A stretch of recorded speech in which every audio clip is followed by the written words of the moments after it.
এবং সে যেতে বাধ্য হবে। আমরা সর্বাত্মক আইনি সহযোগিতা দেওয়ার জন্য আমরা এই আইন সমাজ আমরা একত্রবদ্ধ আছি এবং ছাত্র সমাজের পাশে এবং সাধারণ জনগণের পাশে। কাউকে হয়রানি করা হলে আমরা আর্থিকভাবে যেভাবে পারি সেভাবে আমরা সহযোগিতা করবে আইনি সেবা। আরো এখানে বলছি,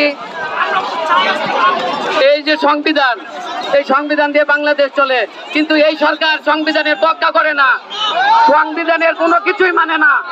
তার প্রয়োজনে সংবিধানকে ব্যবহার করে, তার প্রয়োজনে সংবিধানকে ভঙ্গ করে। কিন্তু আমরা তো সংবিধানটা নিতে হয়েছে জনগণের জন্য, আর এই জনগণ যদি না সংবিধান ব্যবহার করতে পারে তাহলে এই সরকারে থাকার দরকার নাই। আর সংবিধানকে আমরা যে